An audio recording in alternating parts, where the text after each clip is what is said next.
Buat kita semua, renungan untuk kita pada hari ini dari Yehezkiel pasal 33. Lalu datanglah firman Tuhan kepadaku.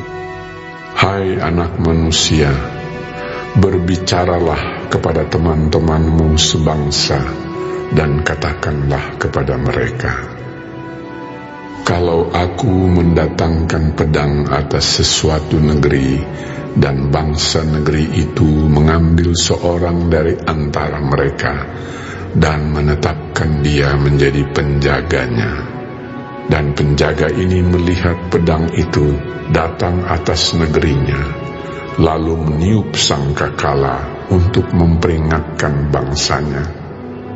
Kalau ada seorang yang memang mendengar suara sangkakala itu, tetapi tidak mau diperingatkan, sehingga sesudah pedang itu datang ia dihabiskan, darahnya tertimpa kepadanya sendiri.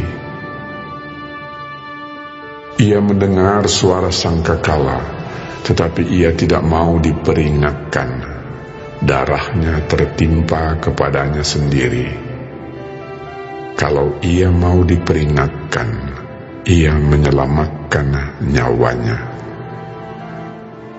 Sebaliknya, penjaga yang melihat pedang itu datang, tetapi tidak meniup sangkakala dan bangsanya tidak mendapat peringatan, sehingga sesudah pedang itu datang, seorang dari antara mereka dihabiskan. Orang itu dihabiskan dalam kesalahannya, tetapi aku akan menuntut pertanggungan jawab atas nyawanya dari penjaga itu. Dan engkau, anak manusia, aku menetapkan engkau menjadi penjaga bagi kaum Israel.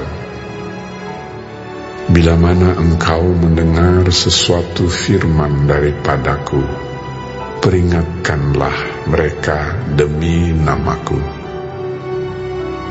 Kalau aku berfirman kepada orang jahat, hai orang jahat, engkau pasti mati, dan engkau tidak berkata apa-apa untuk memperingatkan orang jahat itu supaya bertobat dari hidupnya, orang jahat itu akan mati dalam kesalahannya, tetapi aku akan menuntut pertanggungan jawab atas nyawanya daripadamu.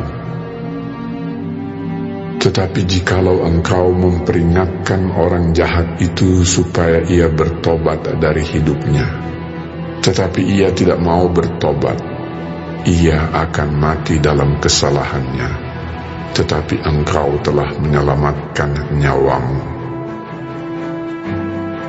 Dan engkau, anak manusia, katakanlah kepada kaum Israel, kamu berkata begini, pelanggaran kami dan dosa kami sudah tertanggung atas kami, dan karena itu kami hancur.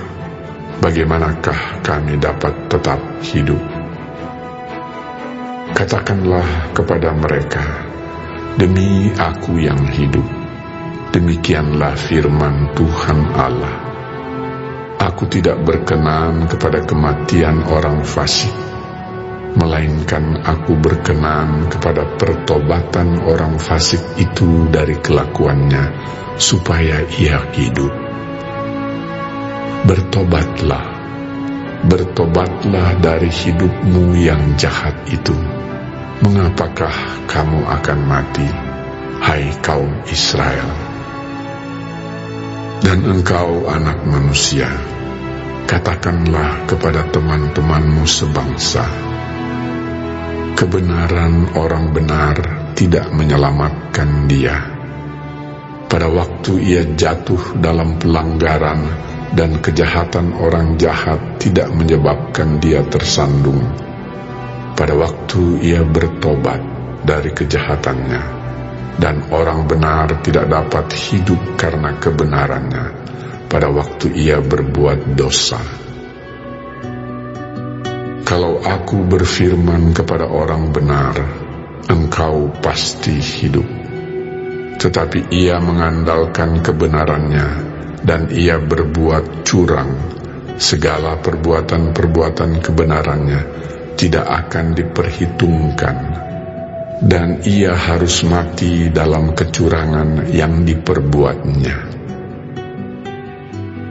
Kalau aku berfirman kepada orang jahat, engkau pasti mati, tetapi ia bertobat dari dosanya serta melakukan keadilan dan kebenaran, orang jahat itu mengembalikan gadaian orang. Ia membayar ganti rampasannya, menuruti peraturan-peraturan yang memberi hidup, sehingga tidak berbuat curang lagi. Ia pasti hidup, ia tidak akan mati. Semua dosa yang diperbuatnya tidak akan diingat-ingat lagi. Ia sudah melakukan keadilan dan kebenaran, maka ia pasti hidup. Tetapi teman-temanmu sebangsa berkata, tindakan Tuhan tidak tepat, padahal tindakan mereka yang tidak tepat.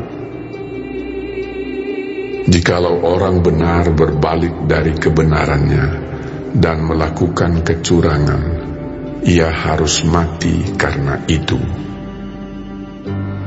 Sebaliknya, kalau orang fasik bertobat dari kefasikannya dan ia melakukan keadilan dan kebenaran, ia pasti hidup karena itu. Tetapi kamu berkata, tindakan Tuhan tidak tepat. Aku akan menghakimi kamu masing-masing menurut kelakuannya, hai kaum Israel. Pada tahun ke-11, sesudah pembuangan kami, dalam bulan yang ke-10, pada tanggal 5 bulan itu, datanglah kepadaku seorang yang terluput dari Yerusalem dan berkata, kota itu sudah ditaklukkan. Maka kekuasaan Tuhan meliputi aku pada malam sebelum kedatangan orang yang terluput itu. Dan Tuhan membuka mulutku pada saat menjelang kedatangan orang yang terluput itu pada pagi hari. Mulutku sudah terbuka dan aku tidak bisu lagi. Lalu datanglah firman Tuhan kepada aku. Hai anak manusia, orang-orang yang tinggal pada reruntuhan-reruntuhan ini, yaitu yang di tanah Israel, berkata begini, Abraham adalah seorang diri. Tatkala ia mendapat tanah ini menjadi miliknya, tetapi kita banyak. Tentu tanah ini diberikan kepada kita menjadi milik. Oleh karena itu, katakanlah kepada mereka, beginilah firman Tuhan Allah. Kamu makan daging dengan darahnya. Kamu melihat juga kepada berhala-berhalamu, dan kamu menumpahkan darah. Apakah kamu akan tetap memiliki tanah ini? Kamu bersandar pada pedangmu. Kamu melakukan kekejian dan masing-masing mencemari istri sesamanya. Apakah kamu akan tetap memiliki tanah ini? Katakanlah begini kepada mereka, beginilah firman Tuhan Allah. Demi aku yang hidup, orang-orang yang tinggal pada reruntuhan-reruntuhan akan mati rebah oleh pedang. Dan orang-orang yang di padang akan kuberikan kepada binatang liar menjadi makanannya. Dan orang-orang yang di dalam kubu dan gua akan mati kena sampar. Tanah ini akan kubuat musnah dan sunyi sepi, dan kecongkakannya yang ditimbulkan kekuatannya akan berakhir. Gunung-gunung Israel akan menjadi sunyi sepi, sehingga tidak seorang pun berani melintasinya. Dan mereka akan mengetahui bahwa Akulah Tuhan, pada saat Aku membuat tanah ini musnah dan sunyi sepi, oleh karena semua perbuatan-perbuatan mereka yang keji yang mereka lakukan. Dan engkau, anak manusia, teman-temanmu sebangsa bercakap-cakap mengenai engkau, dekat tembok-tembok dan di pintu rumah-rumah, dan berkata satu sama lain, masing-masing kepada temannya, silakan datang dan dengar apa yang difirmankan oleh Tuhan. Dan mereka datang kepadamu seperti rakyat berkerumun, dan duduk di hadapanmu sebagai umatku.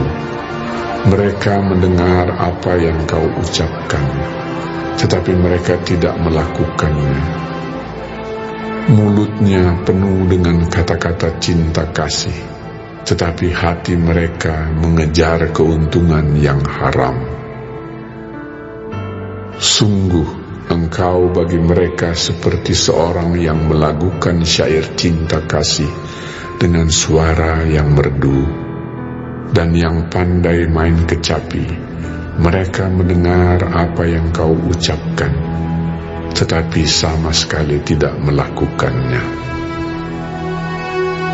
Kalau hal itu datang, dan sungguh akan datang, mereka akan mengetahui bahwa seorang nabi ada di tengah-tengah mereka. Untuk kita hari ini dari Yeskiel pasal 33, suara sangkakala dan hati yang mau mendengar. Kita dipanggil menjadi penjaga. Tuhan menunjuk Yeskiel sebagai penjaga umatnya, yang bertugas memperingatkan mereka tentang bahaya yang akan datang. Demikian juga kita, sebagai orang percaya, tidak hanya untuk hidup untuk diri sendiri. Kita punya tugas untuk memperingatkan sesama ketika mereka berjalan dalam dosa. Jika kita diam saja, Tuhan akan menuntut pertanggungjawaban atas nyawa mereka. Namun jika kita bersuara dan mereka tetap menolak, kita bebas dari kesalahan. Saudara diberkati Tuhan, apakah kita sudah menjadi penjaga dalam tanda petik bagi keluarga kita, bagi sahabat kita, atau bagi komunitas kita? Ataukah kita memilih diam karena takut ditolak atau dianggap sok suci? Yang kedua, Tuhan merindukan pertobatan, bukan kehancuran. Aku tidak berkenan kepada kematian orang fasik, melainkan aku berkenan kepada pertobatan orang fasik itu dari kelakuannya supaya ia hidup. Ini menunjukkan hati Allah yang penuh kasih dan panjang sabar. Ia memberikan kesempatan kepada siapapun untuk bertobat, tak peduli seberapa kelam masa lalunya. Tuhan tidak menolak orang berdosa yang mau berubah. Apakah kita masih menunda pertobatan kita karena merasa terlalu berdosa, atau justru merasa cukup benar? Yang selanjutnya, kebenaran masa lalu tidak menjamin hari ini. Orang benar yang berbalik dari kebenarannya akan dibinasakan. Orang jahat yang bertobat akan hidup. Ini adalah panggilan untuk hidup dalam pertobatan yang konsisten, bukan mengandalkan masa lalu yang baik. Apakah kita hidup dalam kebenaran setiap hari, atau hanya mengandalkan track record rohani masa lalu? Antara mendengar dan melakukan. Berbicara tentang umat yang datang mendengarkan firman tetapi tidak melakukan. Mereka tampak rohani tetapi hatinya tidak sungguh-sungguh. Mereka memuji seperti konser tetapi tidak mengindahkan peringatan Tuhan. Apakah kita juga demikian? Kita rajin mendengarkan firman Tuhan tapi tidak melakukan? Apakah ibadah dan pelayanan kita tulus atau hanya ritual kosong? Semoga firman Tuhan hari ini menjadi berkat bagi kita, menjadi pelajaran yang sangat berharga. Mari kita memikirkan apa yang sudah kita lakukan, apa yang belum. Semoga kita boleh hidup dalam ketaatan dan melakukan firman Tuhan. Terima kasih, sampai ketemu besok hari. Tuhan Yesus memberkati. Shalom.